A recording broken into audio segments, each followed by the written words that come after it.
And welcome to the Everyday Board Game Podcast with your host, Daniel. And Daniel. Hello, Mr. Blue. How are you? Mr. Blue. Yeah, we're both wearing blue today, right? Well, it's on brand. It's on brand. I'm the one that's more on brand because I got the yellow going on, too. I was just about to say, I need to look through your closet of hats, find any other hat that's yellow, and start wearing it today. If you open that door... Is there a yellow hat? It's on the very top. We're doing this. Other door. Other door. Yeah. All right. I'm doing this. All right, carry on. There you go. Carry on. Very top. Yeah, there you go. There you go. Now we're on brand. There we go. All right, here we go. Let's go. Mine's a little brighter than yours. It's getting washed out. Yours looks white on the video that we're looking at, but either way. It's bright yellow. Hold on. Let me see if I can get it up close. All right, there we go. There we go. There's some yellow. All right. This is stupid. What a dumb introduction. You know, that's all right. This episode, we're going to have fun with it because today we're talking about the Board Game Brainstorm. Specifically, we're going to be brainstorming our recommendations for the game Shadows Over Camelot. I was actually very happy when we decided to do this one because lately we've been trying to tie our board game brainstorms to our topic debates. Right. Because a lot of times we have, like if we're doing like a designer or something, they're a bit older games. Mm-hmm. So that falls within our 10-year criteria. Yeah. And so when we talked about this, we had just recently talked about Shadows Over Camelot in the board game, the topic debate. Mm-hmm. And we were both like, man, I wish that game would come back because it's so good. And they were planning to do a reprint of it, mm-hmm. but it just hasn't come back. So right. Yeah, we're not sure what they're going to be doing with it, which is, a little bit off-brand for that. But it is, right now it's Days of Wonder, and they're, they just came out with a really massive game that they had been prepping for a long time. Yeah. Trails of the West, right? Or Legends of the West. Yeah, well, not just that one, the Heat last year, too, and they were having restock issues with mm-hmm. Heat 2 years ago, and so they were just trying to get that back in the product because everybody wanted that one. Yeah. So, there's a lot going on. Plus, it's kind of hard to do with the reprint right now because one of the co-designers passed away. Right. So. Yep, so one of the designers, Serge Leger, he was one of the designers. The other one is Bruno Catala. Yep. And so, that's why we're breaking it down today. So we thought since it's out of print, why not give some recommendations for what the different aspects and fills. That's right. So that's what we're going to be breaking down today. But before we get into that today, Daniel, what have you been doing outside of gaming? So I've talked a lot about stuff that, like, last month I talked about my health journey and stuff like that. And you and me were kind of discussing my most recent thing that just happened right now. So I'm a little sore today, so bear with me if you hear moans or groans or something like that. I'll do my best not to punch you in the arm or whatever. So, but the other thing I've been doing outside of gaming, it is springtime, basically summer one for us is what we call it because it's when it starts heating up. We're supposed to hit the, mid-90s sometime this week? Low to mid-90s. Yeah, it was 91 today. Yeah. Mm-hmm. So, we're going to... It was lovely out, though. It was lovely earlier. Like, midday was quite warm. Yes. I'm happy, though. No wind. Yes, finally. Today... We don't have seasons. We have hot and cold and wind in between. It's gross. Yeah, it is. And what makes it even worse, the first wind in between also has pollen, which dries my allergies. So...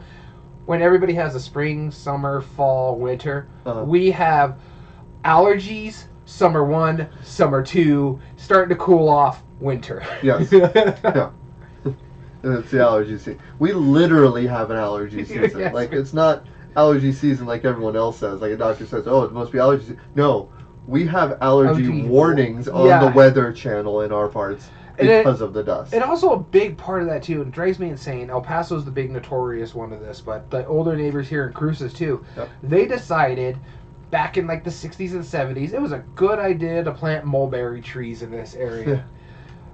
Oh, my God, that is, like, one of the worst allergens in the world, and they planted in the city with high winds. So you may have planted in the old neighborhood that's about 6 miles from where I live. I'm still going to suffer from because of the way the wind blows. Yep. They did it just because of you, Daniel. Yeah. No, but I'm saying there's a lot of people that have allergies over here with the mulberry trees in the wind. Yep. The whole city is covered, even if it's in like one little section. Yeah. So it's ridiculous. But the main thing I want to talk about, though, because of the season, it's a growing season for us as well. Me and my wife every year grow a garden, and that's what we've been doing outside of it is... we planted this year, we're planting cucumbers and summer squash. Those are the other ones. How's it going, Craig? And the main thing is because I'm a big cucumber fiend. Mind you, after the season of the growing is over, I am done with cucumbers. Halfway through the season, I'm trying to pawn off cucumbers on everyone. Yeah. Every game. You've never tried giving me one. Yeah, well, I asked you if you want one. You're like, I'm not gonna eat it. Stacy might. Yeah, but no, my wife loves cucumbers. But then Gamehead Geek comes over and takes like the shebang that I have left. Yeah, he takes the plethora of cucumber. Well, that's because him and me have a deal. He's got chickens. They lay eggs. He gives me eggs for things. Eggs for cucumbers, so because he makes pickles out of them and stuff like that. And I make weirdest thing, doesn't have chickens.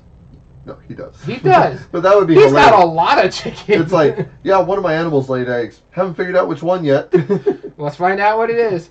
I have dogs, hamsters, birds. I'm the same way, Crate. I love cucumbers.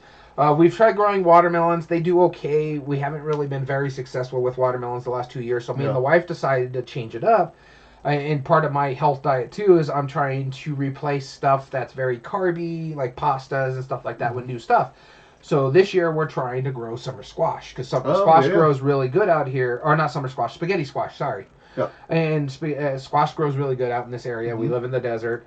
And so we're going to try to grow some spaghetti squash, because we found a recipe where if you roast the spaghetti squash and then you put it back in the oven with all the spaghetti fixings, it turns amazing. You put like the cheese and stuff like that and melt it, and then you just pull that half, and it turns out like to a massive plate of spaghetti. So we're looking forward to doing that. And we actually enjoy it. We found out recently that we like spaghetti squash, spaghetti squash. So we're trying to grow them and see how it goes. It's so far so good, but because how we were talking about earlier, it gets really hot. We had to buy a whole system for them. One, they're climbing plants. So last year we bought an archway for the cucumbers to vine up, and the summer squash or the spaghetti squash are gonna grow on them too. And then second off, we bought a shade system that is massive, that is going to go over them to protect them from the heat. This way they get shaded, but they still get the sun. So if you ever seen like the baseball stadiums by the high schools and stuff like that, where they have like that little ribbon thing that goes through the fencing, like the windscreen / the shade screens, that's what we have that's going to go over our garden. Okay. So we're going to tie them down. I think we're going to tie them down this weekend because it's starting to get up there in those temperatures. Again, mainly my wife's doing, in all honesty. She's the one that did a lot of the work for it. I just did all the heavy lifting, so I brought all the manure to the back. I brought all the bags to the back. She designed how she wanted to do it. I water it more often than not because I'm here and she's on the road all the time. Right. But yeah, what we're doing right now with the garden is just throwing at the wall to see what sticks. So far, cucumbers have been our best because I am just... There's a point, my dog, you've seen him on the podcast when we live stream on Twitch when he gets in the room, loves cucumbers that we have to put decoy plants in the front of the garden because he'll literally pick the ripe ones off if he can reach them. So we're like, if you take those, that's fine. Any excess we have, we put them in the freezer, and there's like frozen treats for him. So yeah, we just go through a lot of them. So yeah, cucumbers, summer squash this year, gardening. That's mainly what I've been doing outside of gaming the last couple of weeks, is getting that garden up and going and watered. And literally outside. Yeah, it literally is outside the gaming, yeah. That's right. And Creative Chaos requested cucumber, so I think you owe them a cucumber. Yeah, it's not a problem. At the point where we had to start our last couple seasons, or at the end of the season, we just froze a lot of them for the dog. Yeah. I still have cucumbers in our freezer because of the dog. I won't touch a cucumber until they start coming out again because we get so many. I think I counted, and I lost count after a while, but last year we had about 160 cucumbers. Oh, jeez. Oh, goodness. That's a lot of cucumbers. We had a lot. That's a good haul. Yeah. It's almost like you're a farm or something. I got 2 dozen eggs from Gamehead Geek for our cucumbers. That's a very still good deal. Yeah, so. Like, have you seen the price of eggs lately? It's cheaper than cucumbers. Yeah, and I give him like a freezer bag's worth of stuff, if not 2 freezer bags. Like, here, take those because I'm running out of room and I don't want these to spoil. So. Yeah, exactly. Heavenly, sure. I mean, I don't care. It's green. I don't want it. And yes, he is wearing a cap because there was a whole big joke. He wanted something yellow because I'm in color brands right now. And he's like, "Do you have another yellow hat?" And I'm like, "Yeah, it's on the top shelf up there." I was like, what in the world? Yeah, no kidding. Then, you can't really see it. It kind of whites out right now, but this is a highlighter yellow. Yep. Yeah, it definitely comes out. All right, so what I've been doing outside of gaming, so I have been... Why are you laughing? What's going on here? I don't know. Anyway, so what I've been doing outside of gaming, so as many of the listeners of the podcast know, I am an educator, and I teach technology to elementary students. And one of my favorite memories when I was growing up, and I mean this seriously, is that out of all of elementary school, the one memory I remembered more than anything else. It's this time of year again, huh? Yep, building model rockets. Yep. And so... and I didn't want to just talk about the fact that we are building model rockets, because we are. Like, I've been spending a number of months with my 5th grade students, building model rockets, great time. But because of that, we took a field trip to our spaceport, America, here in town. Yeah. Well, outside of town. It's like an hour drive from us. And I really enjoy it every single time I go out there. They're great people who work there. We always have a good time. I was really impressed with my 5th graders. I was a little nervous because I thought they were going to be a little riley, but no, considering all things considered, they actually did really good. Yeah. And we got lots of compliments, good times, got them excited to see rocket stuff. There's even a scientist who comes out and presents. Band. Yeah. and we're going to be launching in a week from now. Well, a week from tomorrow, specifically at our school. Which is great. It's always a good time. Hopefully no one will get hurt, We're all going to be at a distance, practicing safety, all that stuff. But most importantly, our librarian, she wanted to actually put together a rocket-themed playlist, which is hilarious. and we have some other staff who are going to come out and help me. And because last year it was just me doing it all day, and it took a while. And I remember you telling us about it during game night. You were so excited, too. It was funny. It was like... You're like a kid at Christmas when you were talking about this. It's really fun. And it's a great memory for me, like 30-something years ago. Yeah, it is. Yeah, it's so freaking bright, I know. It looks white, it really does. But yeah, it was such a good memory for me. I hope that some of my students get that same memory. Yeah. But not only just that, though. Because of it, I've been watching a lot of stuff into rocketry lately, and a lot of these different videos are popping up in my YouTube feed that I've been watching into. I think this summer I'm gonna try to go out of my way to go watch a rocket launch somehow, somewhere, whether it's a SpaceX launch, because that's about a 12-hour drive from us. That's go doable. to the Blue Origin whenever they shoot off again, and because it's I don't know when they're coming up next though. Yeah, like, they only announce it like a week ahead of time, and I probably could, but you have to be out there at like 6 in the morning, and they keep you at a very far distance because it's still experimental.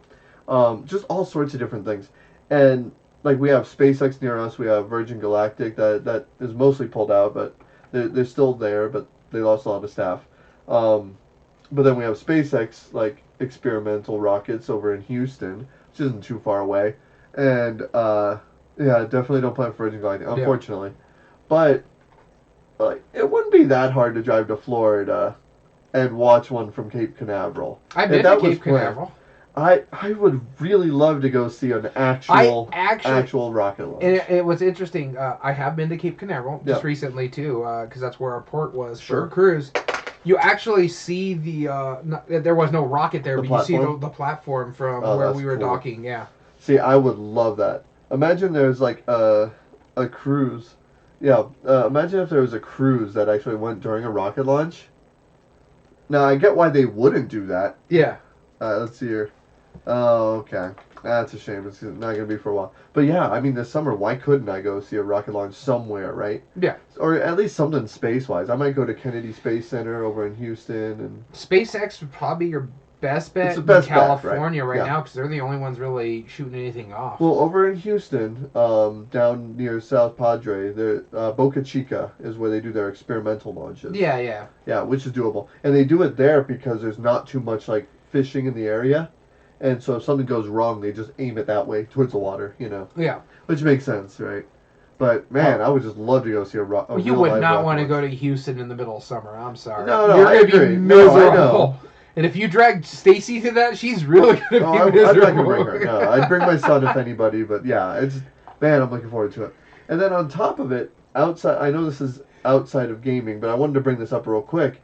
I'm actually scheduling right now. Summer is coming up rapidly. Mm-hmm. I'm going to be going on kind of a mini matches tour. Yep. Where I'm going to be going to Albuquerque, I'm going to Tucson, and probably a few other places throughout the summer. Yeah. Actually showing off our card game matches. So if you ever want to check that out, if you happen to be in the area, let me know, and I'll tell you. Also, and if you have bought a copy and you're in these general areas, you can get him to deface that copy. Yeah, I'll gladly lower its value by signing it. That's my promise as a designer. So yeah, it'll be kind of interesting to do these things. I wish I can go with you. I don't know yet. Just all depends because of the my animals and stuff like that. And plus, my wife's traveling, and I just spent roughly a car payment, or basically a down payment for a car, on a trip in July. So yeah, which that trip looks pretty awesome. But yeah, and we'll talk about that in a future episode. Oh yeah, we will. But with that being said, are you ready to get into today's episode? I'm ready to get into today's episode. All right, let's talk about what this is today.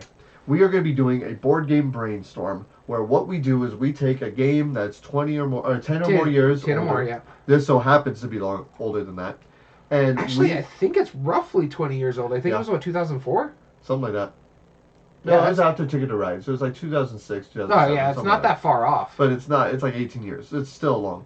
And this is actually currently out of print, so this is very appropriate that we're doing this now. Yeah, exactly. Because what we do is we take our 5 different criteria, we break it down, and we give you recommendations for if you like different parts of this game. And this is important because if you have thought about playing Shadows Over Camelot, which is our game today, then we can give you options for games that have a similar feel, similar style, similar production, whatever. And hopefully you'll find something that you can play that is currently in the market. Unless, yeah, one of mine is not currently on sale. It might be. One of mine is I think one of it's a cheaty pick. Yeah. But I think the one I'm using as my pick is, I don't know if it's still in print, but the other, its predecessor, or its, I don't know if it's its predecessor, or actually I think it is the predecessor. Right. It is still in print. Yeah. Cool. All right. So let's get into today's episode. Daniel, can you tell them what Shadows Over Camelot is? Shadows Over Camelot is a Arthurian legend game created by Bruno Catala and Serge Leggett. I say Leger. I don't know if that's correct. Okay, yeah. Where you're playing as a group of the Arthurian knights trying to save Camelot by playing little mini games as you're going across the board. So you're trying to fight the dragon, or the Black Knight. You're trying to get Excalibur. You're trying to make sure you don't get overrun by catapults. You're doing tournaments and stuff like that. And it basically, in a sense, you're playing different games of rummy. You got to do runs over here or sets over here, and that sort of thing. However, there may be a hidden traitor amongst you who is working against you while still trying to help you out. This way they're not found out. And if there is a traitor, you all win if you succeed, or you all lose, except for the traitor if you all die, or something gets overrun, or you lose a position somewhere. Right. So it is a semi-co-op game. That's the big thing that they were going for. One of the first semi-co-op games with the possibility of a hidden traitor that a lot of people, when it came out, was very revolutionary. Not a lot of people knew about it. And you actually can see different pieces of this game and other games later on, or even mechanisms, which we'll get into when we start playing it. But it is a fun game. We've just recently played it again within the last year and really did enjoy it. So nice to see it back to the table. I would like to see it back in print. But if you can't find it, but you like everything what it talks about, here's some recommendations for you to try. Cool. All right. So we're going to start today with ease of play. Shall we? We shall. All right. So that's you. Ease of play, when we're talking about ease of play, we're talking about the simplicity and familiarity of the mechanism, the likelihood of it getting to the table based on the mechanism or theme or other caveats, and is it easy to learn, understand, and or teach. And so for me, for the first time in a long time, when we're talking about like the board game brainstorms, I'm going to be recommending a game that will give you a lot of the feel that Shadows Over Camelot gives you, those tensions, wondering who or what's going on, for a game or a series of mechanisms I don't care for. Social deduction. That's true. Yeah, you're not a fan of social deduction. And so the game I picked for this one, because if you want the Arthurian or fantasy theme, is Avalon. Oh, yeah. Okay. If this that's was not on my short list. If it's not in print, you can always pick up the Resistance, which is a more cyberpunky style thing. Yeah. So this is the one I was telling you was my cheaty pick. It's a social deduction game where you're working as a team to try to meet a certain set of goals by going out on missions, I think is what it's called. Mm-hmm. And when you're going out on missions, there could possibly be traitors. I know for a fact when it's Resistance or Avalon, I think it's 2 traitors? Right. 2 to 3 traitors, and so when someone's going out on the thing, it could be up to 3, I think, at 10 players. Yeah, but that's a lot. If you're playing a 5-player game, I know it's always 2. Yeah. And so you guys are trying to decide who's going to go on the mission, what is best to work, and then you all have to vote, and then you all have a discussion to decide, okay, why did this mission fail? Was the traitor with us and you're trying to figure out who the traitor is. And so you're going on another mission to find out, okay, let's send this person back on the mission to see if we pass it or something like that. Yeah. Because I think Danny over here is the traitor. So let's send him on the mission because you got to be careful, though, because if you lose a certain amount of missions, you'll lose. So if you send Danny and you're saying he's the traitor, and it does happen again, let's say, I think it's 2 failures causes the loss? Or is it 3? Yeah. So if he causes a second failure, you pinpointed Danny as the traitor. However, you have to find who out the other traitor is amongst the group. So you never know how this is going to work out. Or Danny could be like, you know what, we already have one. Do I want to be successful here and play smart? Okay, maybe he is the traitor, and he's probably like, you know what, I'm going to let this mission pass. This way, it takes the heat off of me right now. This way, if I go into another mission, it means I can possibly win the game by going on that mission and failing that one. Maybe that's the best way to do it. And that is how you get that tension in Shadows Over Camelot a lot, too. Is because you don't know who the traitor is, or even if there's one amongst you. But if something fails and you're sitting there like, did you fail that on purpose? Or were you just that bad? That kind of thing. So I like that aspect where you have to work as a team, but you don't know if that's other people there are to be trusted. And so, and the reason why I put in ease of play too is this has one of the most simplistic rule sets that you have ever played, because it's literally, he can explain it to you in 2-3 minutes. Mm-hmm. This is what he's doing. This is how you do it. This is where it's going to go. So yes, a Resistance or Avalon if you can find a copy. Yeah, as Creative Chaos said, or the wolf, an obvious reference to werewolf. Mm-hmm. Because the werewolf is the hidden traitor. Mafia, werewolf, all of those are kind of still. Resistance is werewolf plus, but there's so many times I've been called the spy in all these games. Because you always are. Not always the spy. This is what everyone says. So the first one that I want to talk about for ease of play. You have more than one in ease of play? No, but this is the first one I'm talking about. For ease of play specifically, I didn't pick a hidden traitor game. This one, I took the simplicity of the co-op nature of Shadows Over Camelot, and you're playing all these little mini games. You have a whole bunch of different moving parts that you have to deal with, and everyone always kind of lays the best laid plan. Everyone kind of plans for best, and then things just go haywire all of a sudden, right? And then sometimes you can't control it, sometimes you can. Sometimes you didn't plan for certain things to happen, because in Shadows Over Camelot, you have it where you pull up the dark cards, which are generally bad stuff. So you have to do one bad thing per turn, either pull a card, add a catapult, or take a wound or whatever, right? And those cards, eventually you've taken too many wounds and you've added too many catapults, you're you just have to go with the cards. And those have all kinds of just reparations. No matter how much you've tried to work on certain parts of the minigame, you just can't deal with some of the shenanigans that come in. Yeah. Especially on top of the hidden traitor. Mm-hmm. So I picked a game that has a lot of different small little moving parts, where sometimes best laid plans still go chaos. Haywire, yeah. This is Sky Team. Okay. It's not where I thought you were going to go, but okay. Where did you think I was going to go? Pandemic or Horrified? No. It's Sky Team. Yeah. Because, like, I love it when you, at the very beginning of each round, everyone's playing. It's like, all right, I'm going to put my highest die here. Maybe I'll go for, like, some middle rounds. I'll try and knock this out if I can. You're like, cool, we have a game plan. Roll the dice, and you both just look at each other like... Yeah. You're like, I'm putting my lowest number out there. Here's a 5.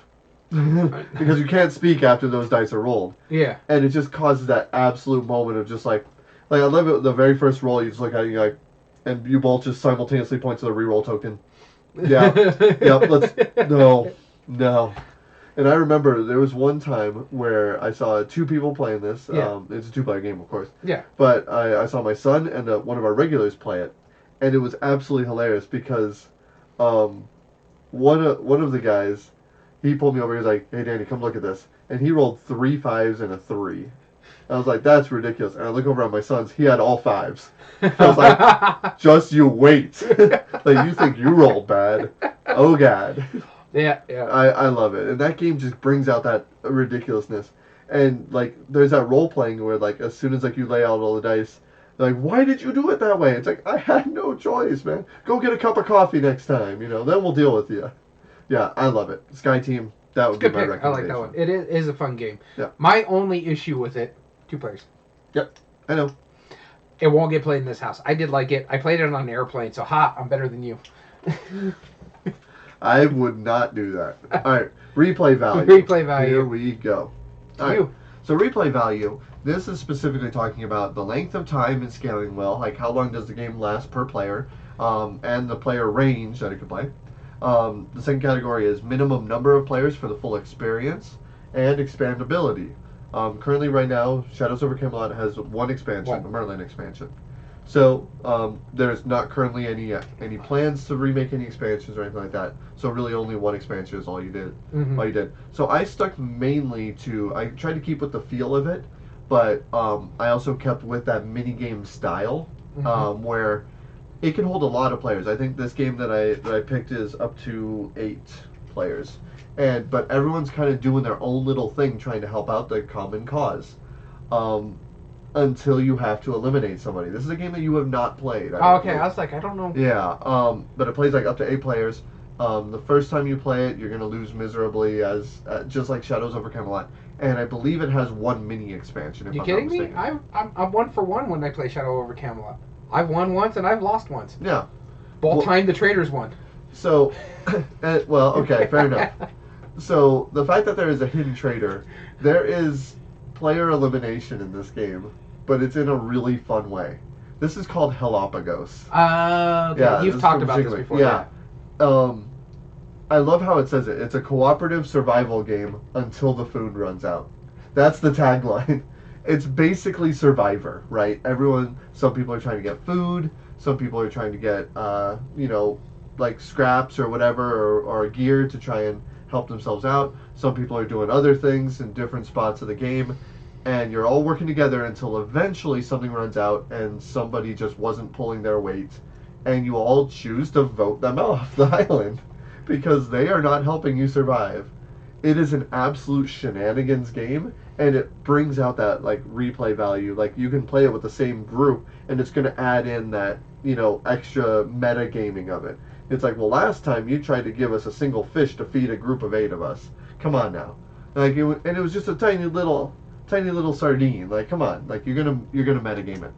And it's same number of players, or at least, roughly the same range, because Shadows Over Camelot plays up to 7 players. And, 1 expansion. So, that had to be my pick. Galapagos. I just made a slight change on my list real quick. None of the games changed. I'm just flipping categories. Okay. But the one I did not change is replay value, because this one was an easy one for me to get. And again, it's not a hidden traitor game, but it is semi-co-op, maybe. And this one does have also just 1 expansion, but a reprint only put part of the expansion in, and this one is Betrayal at the House on the Hill. And this one is one expansion, like I said. If you have one of the older copies, I think the third edition now kind of took stuff from the from the expansion into the new game. Plus, I think they took some stuff from the Legacy game as well, just to add a little bit more features to it. It's co-op until it's not. So you're basically exploring like a haunted house and trying to figure out what's going on, exploring rooms, finding items, doing a roll to find out if a haunt is going to happen, and that's going to determine if the bad guy is going to take over, or if there is a traitor or there's not a traitor. And when that happens, you go into a tome, and the survivors have one caveat how they got to win the game. The traitor has their own little thing that they have to win the game, and there's some really good story of things.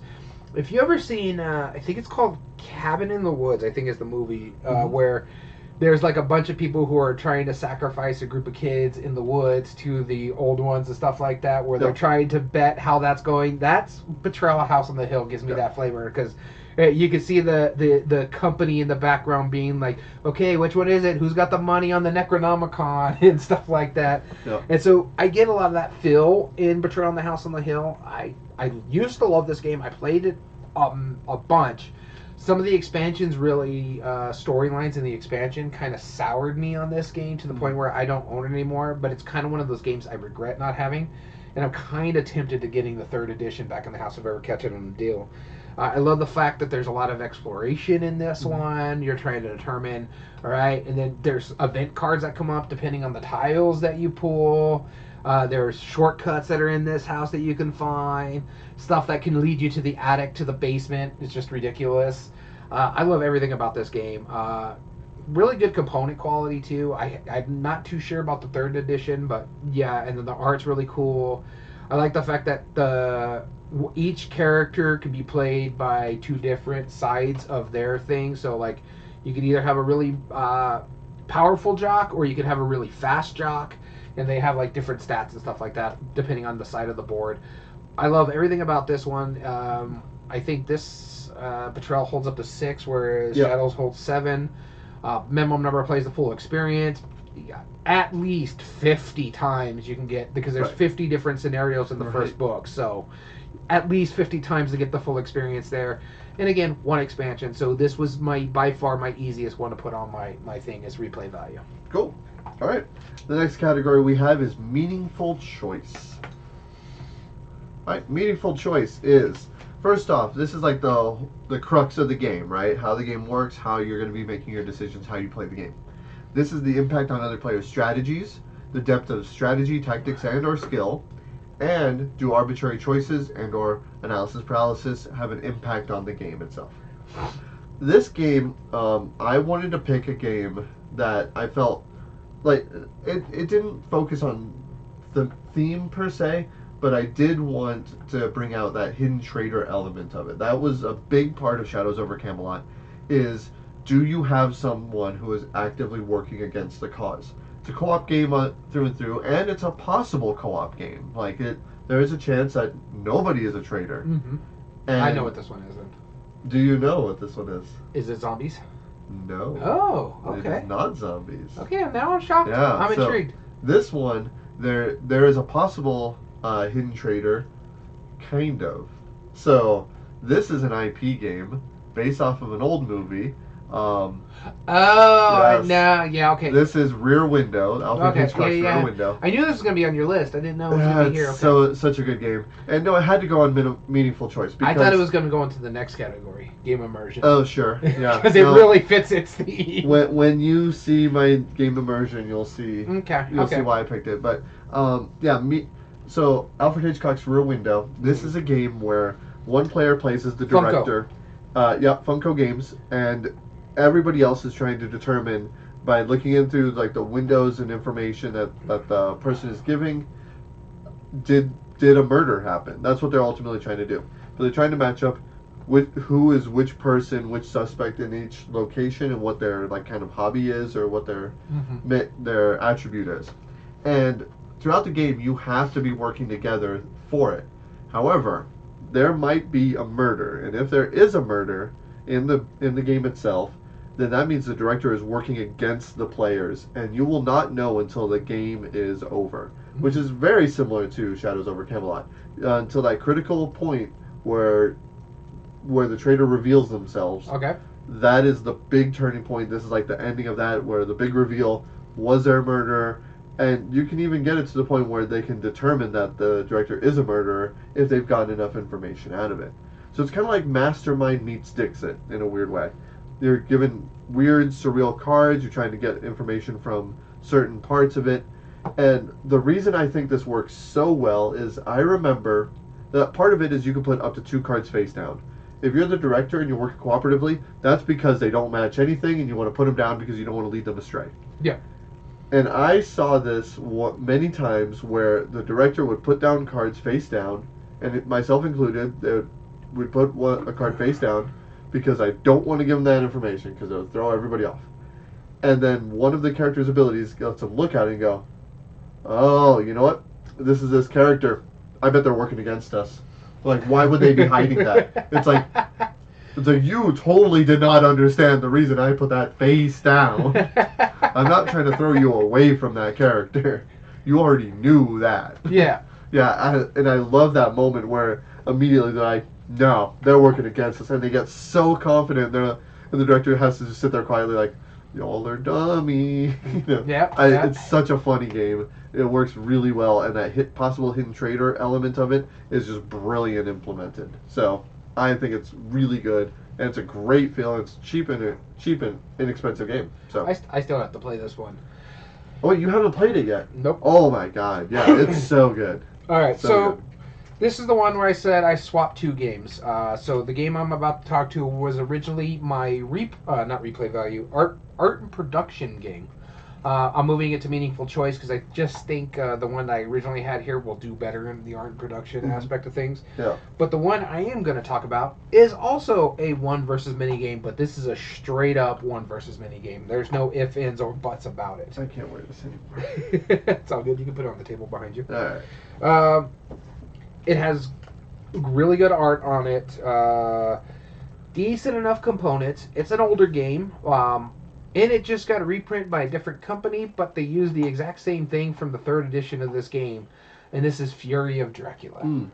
I wanted to get that, that tension feel that you get, like, especially the person who's playing Dracula. As someone who has played the traitor in Shadows Over Camelot, and who's played the traitor in, like, any of the 1 versus many games before. Like, I've played Jaws before. I haven't played Dracula yet. We let our friend, Dammit Dom, play Dracula when we played it.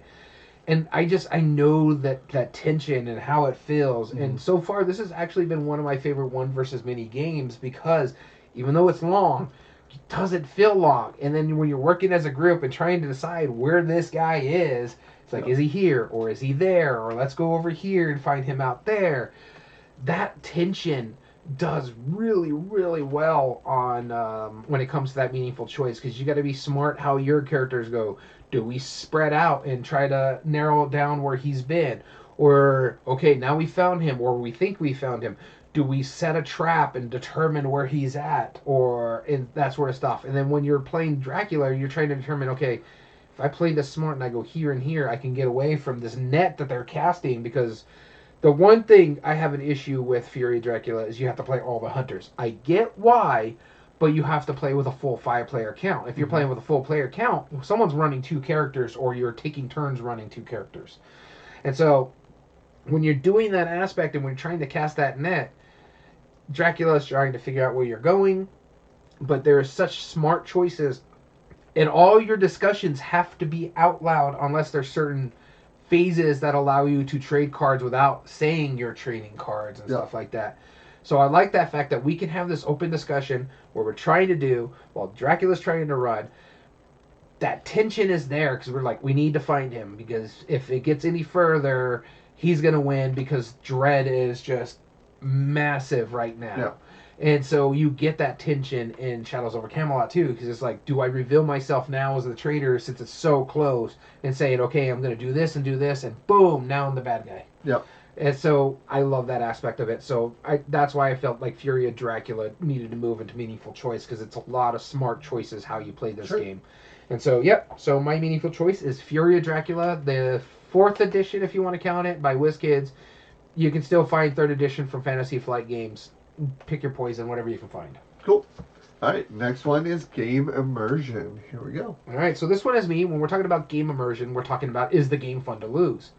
Does it allow a lot of player interaction, whether it's table talk, role playing, trash talking, that kind of stuff, or those memorable moments that make you stand up and shout in a game store because you did something really, really cool? And for me, this was another no-brainer. This is the one that for sure fills the void of Shadows Over Camelot right now, and this is Dead of Winter. You have the possible hidden traitor in there, and again, it's another one of those that maybe there is a traitor, maybe there isn't a traitor. We don't know. It just determines. The tension in there that you feel it. The zombies are there, but they're not your main problem. But you still feel the zombies like, okay, I got to take care of these things while I'm searching over here, because if we don't, then things are going to get bad over there. But we don't have enough food in the colony, so you're trying to take care of a colony as well as you're trying to figure out if there's a traitor amongst you. There's limited communication in the sense that not everybody knows what each other has in their hands. And so you're like, okay, I'm going to go to the supermarket because we really need food to keep morale up. Mm-hmm. But I got to find food. But I also have my own win condition for me to meet. So sometimes I may need to hoard food before we do something. So it's like, I should give this food here, but I need to hoard food. And that's that little push and pull. And then everybody's like shifty eye on each other. Oh, we filled this. You were at the grocery store. Why didn't you give us enough food? I'm like, I didn't draw up food. I drew up a weapon instead for some reason. And so it leads to those accusations. And then you can have a vote and cast someone out. And if you do that too many times, you lose the game. Unless you do find the actual traitor. And then you're fine. Then the traitor just has something new they have to do to try to win the game.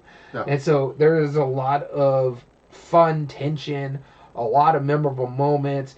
And I haven't even mentioned my favorite part of this entire game. The part that gets forgotten a lot when you're playing this game, and it's the crossroad cards. Yes. Because they give you so much flavor and so much story. And so for me, this is the most immersive game out there in when it comes to this style of stuff where you do get into the role playing, you do get into the table talk. And it is fun to lose. I've lost this game many of times. I've won it kind of a few times too. So it's a fun game. You can find it out there. There are other crossroad games that can kind of give you this feel that are newer, but I haven't played. The main one that I always got recommended is Forgotten Waters. I own it, but I haven't played it yet. But for me, it's Dead of Winter. Yet. I can't wait to try your copy. The one I picked for game immersion, I took this a totally different route with you. So I was thinking about Shadows Over Camelot, and one of the big things is that you're kind of playing like Gin Rummy in a way, right? But you're using your cards as resources. You're going on all these little mini games, and they're all thematic to specifically why you're doing it. But you have one core mechanism around something that has, an Arthurian legend to it. Yeah. And I was like, and I really like Arthurian legend. That's one of my favorite like settings in almost any game. Yeah. So I would be very upset with myself if I didn't pick something else that was also Arthurian. I picked Lancelot by WizKids. I have never played this. Yes, you have.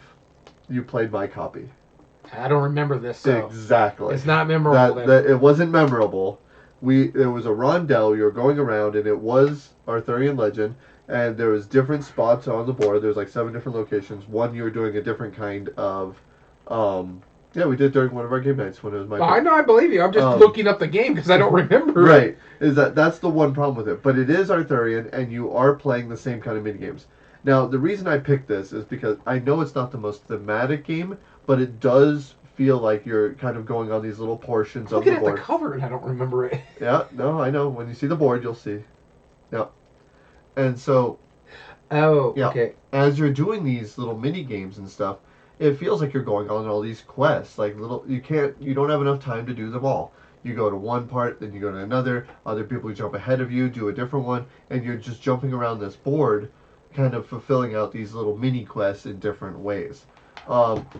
I also don't think Shadows Over Camelot is really that thematic for the setting. Mm-hmm. Because I went very thematic for my pick. Right. Well, that's the reason why I said it's kind of like playing Gin Rummy in King Arthur setting, right? This is also like playing a worker placement or a Rondell Stefan Feld Merlin. Well, I feel like this, like, Merlin doesn't feel like mini quests to me. It does. Really there's a crap ton of mini games. No, I don't. You literally have a whole section of quests. Right. No, I get it, but I'm just like that doesn't feel like mini game. I don't remember it as much, no. But it just doesn't feel like there's a bunch of different little like separate little mini games per se. It doesn't feel it. It feels like one encompassing thing. Yeah. Where Lancelot does feel like, oh, I'm going to focus on the Excalibur. I'm going to focus on fighting the dragon. Again, this is the one that I'm not sure is even in print anymore, but I know it only came out like 5 years ago from WizKids. So maybe it is, but I don't. You can probably find it cheap. But it's one of the best. I barely remembered it, so. If you're looking for a King Arthur themed board game where you're going on those mini quests, I feel like this is the next best thing to Shadows Over Camelot. Avalon is the next best. No, that's such a hidden traitor game that doesn't feel like King Arthur. Yeah, I get you. It feels more like Spy when you're playing the regular Resistance. Like I don't feel the theme at all in that one. So, but immersive wise, it's the next best thing. You have a Merlin card. There's the theme right there. Yeah, that's a pretty low bar. I mean, you set a pretty low bar in game immersion because Lancelot was very unmemorable. Right, no, when we're talking about memorable moments in this section, I didn't even remember this game at all. There's very little memorable moments in Shadows Over Camelot other than the traitor part. That's the one big highlight. But other than that, like the actual playing, I never remembered if somebody got Excalibur. Dude, how often do I have to look up a game in the middle of a podcast because I'm like, Hey, I know it's not memorable for you, but it was for me. And it fed that same itch of King Arthurian legends. So, again, I don't think Shadows Over Camelot is that immersive. I also don't think Lancelot is that immersive, but it gives the same amount of immersion for me. You went more like fitting the theme mechanism type thing, which we don't do anymore. Which I do. But that's not the criteria. Right. That's not the low for the criteria. The role-playing part of it is where I'm going with that. Yes, the role-playing is part of the theme. Anyway, this is my pick, sir. How dare you? But you're not following our rules. Yes. Table talk and role-playing. You're talking about... you can have as much fun as you want. I'm going to hunt the woman in the river while you hunt for a sword. Whatever, bro. You hit one criteria. Yes. Is the game fun to lose? I don't think either of them are that fun to lose. Actually, I have a good time every time. I'm pretty indifferent either way. And there is memorable moments in Shadows Over Camelot, as there is. Yeah, more so than. But I don't remember Lancelot at all. Apparently, once I saw the board, I'm like, yeah, I did play it. Okay. Yeah. And I think it was relatively recent. Yeah, too. It wasn't that long ago. Probably within a year. Yeah. I'm like, All right. So moving on to art and production. Art and production. Like I said, this is the least one of mine. All right, so art and production is, of course, the art, which is subjective, but we try to at least equal to what we're recommending.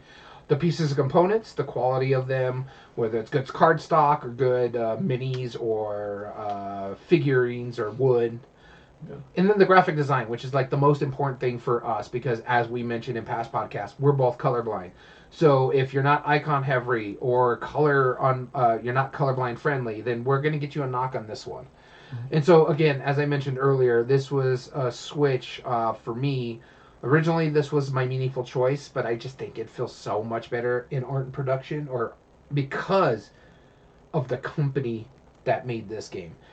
It's kind of hidden traitor, maybe-esque, depending on how the setup happens. And it's not Arthurian legend. In fact, it's not fantasy at all. It's sci-fi.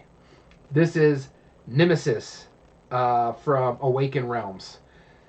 And so, right there alone should tell you the art and production quality on this one is through the roof. The minis are really cool looking. I mean, you're not a big mini fan, and you love the Brood Mother on that one. The one that kind of looked like the Xenomorph mom. Oh, sure.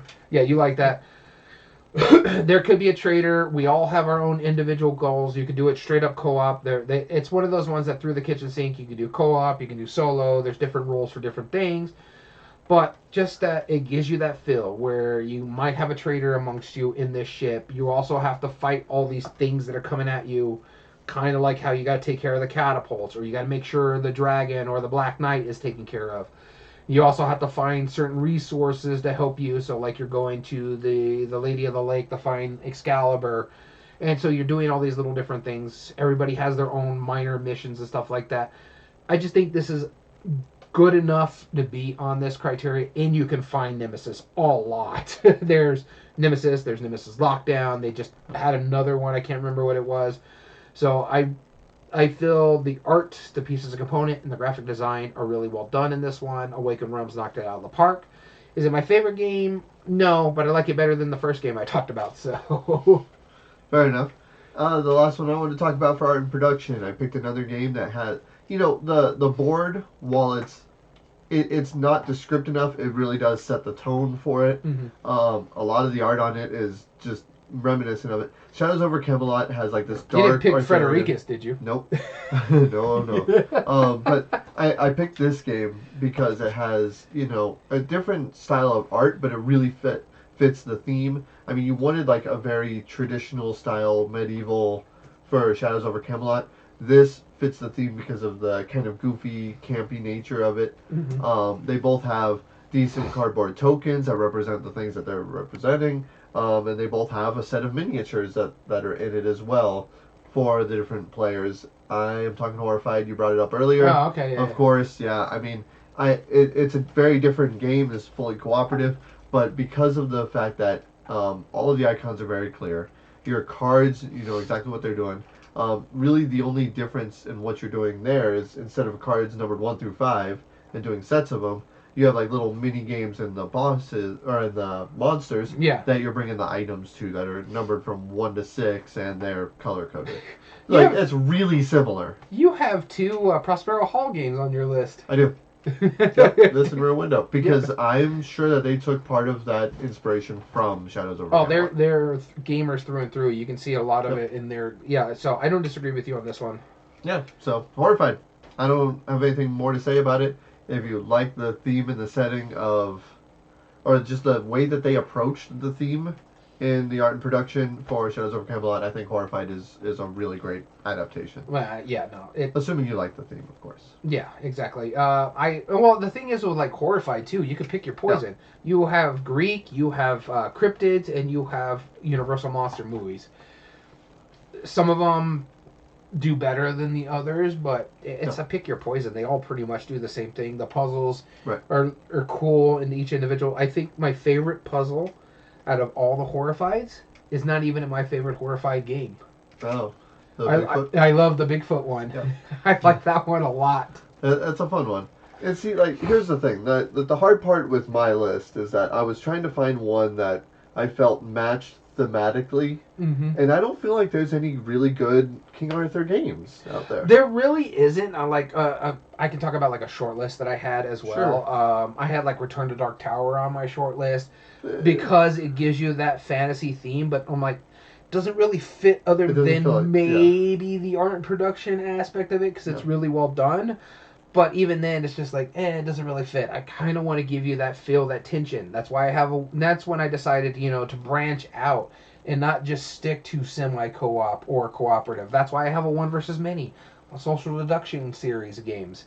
I have kind of an exploration game that could turn into a semi-co-op, like Betrayal House on the Hill.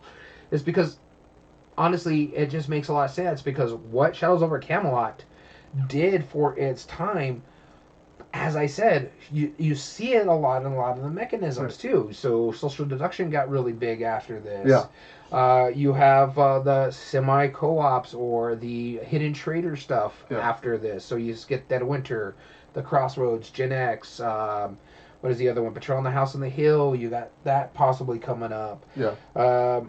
And so you have all this stuff like Fury of Dracula you can trace back to, in a sense, because Fury of Dracula actually came out around the same time as the original things. But you notice some of the stuff that they took out and streamlined, you can see the fingerprints from something like Shadows Over Camelot. Absolutely. So I love the fact that I was able to branch out. I just wish that there was more Arthurian games. Oh, no, I don't disagree. More thematic ones.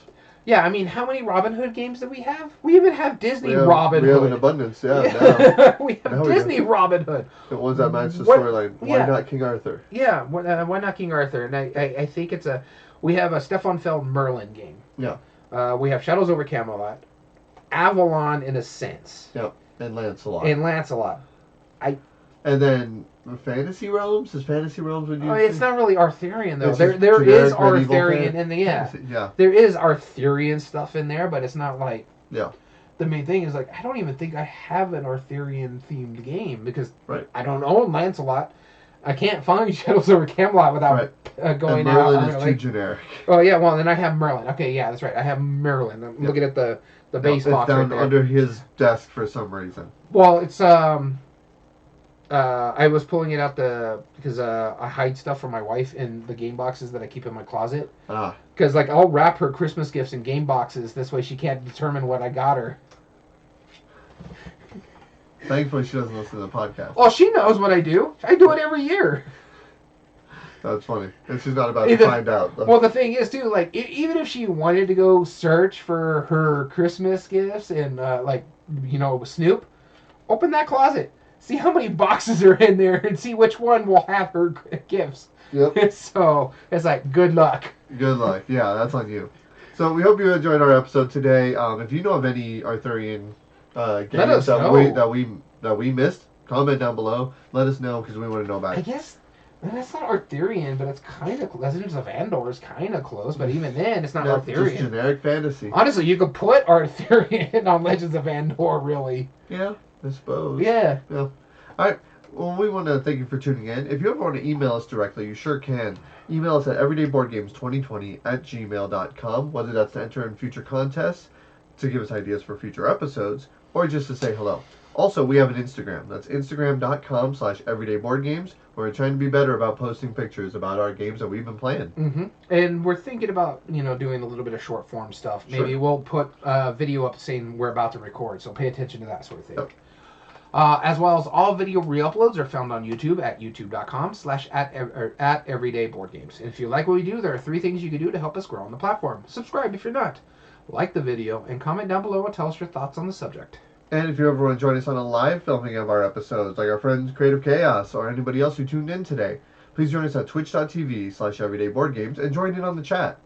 As well as all audio versions can be found on most podcast platforms under Everyday Board Games Podcast. This includes Spotify, Google, Amazon Music, Podbean, and Apple. So, we want to thank you so much for tuning in. As always, I've been your host, Daniel. And I've been your host, Daniel. And we want to thank you for listening to Everyday Board Games. And remember, every day is a good day for board gaming.